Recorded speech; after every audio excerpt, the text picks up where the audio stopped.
Hello friends, तो आज हम जानेंगे सेल्सफोर्स वैलिडेशन रूल्स। सेल्सफोर्स में वैलिडेशन रूल क्यों लिखते हैं, क्या पर्पस है, कैसे लिखते हैं। सेल्सफोर्स में जो वैलिडेशन रूल हैं वो फॉर्मूला और एक्सप्रेशन होते हैं जो कि डेटा को वैलिडेट करने के काम आते हैं।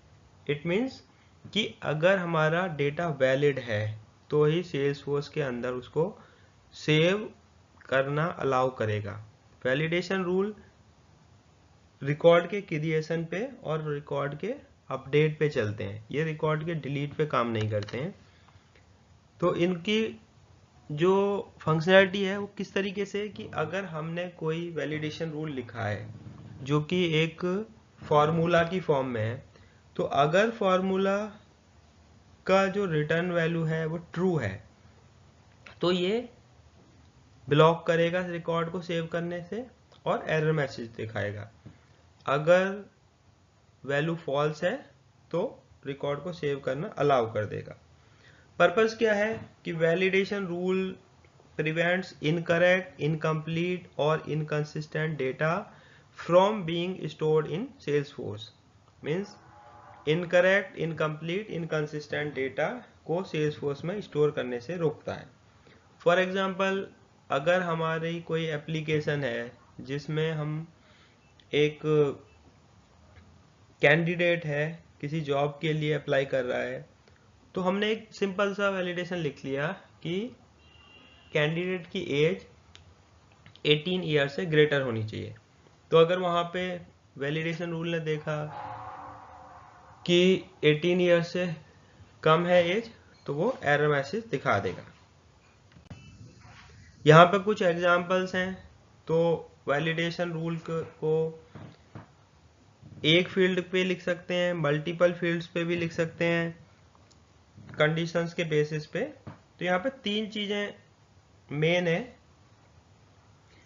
एक तो फॉर्मूला एक्सप्रेशन होगा, और हमें ये याद रखने की बात है कि फॉर्मूला की वैल्यू जब भी ट्रू होगी तो एरर मैसेज डिस्प्ले होगा।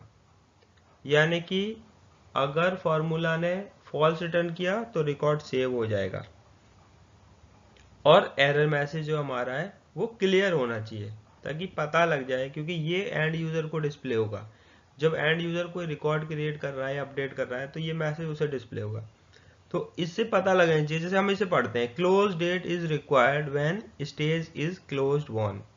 मतलब पता लग रहा है कि अगर हम क्लोज वन कर रहे हैं स्टेज को तो क्लोज डेट भरनी है, क्लोज डेट डालनी है। विदाउट एंटरिंग क्लोज डेट, अगर हम क्लोज वन कर रहे हैं, ये अपॉर्चुनिटी पे है बेसिकली, तो वो एरर दिखाएगा। तो यहाँ पे हमारा दिख रहा है कि जो बेसिक चीजें होती हैं हमारी, एंड और इफ, वो सारी कंडीशन यहाँ चलती हैं। तो हमने देखा एंड, अच्छा ये स्टेज नेम पिक लिस्ट होता है।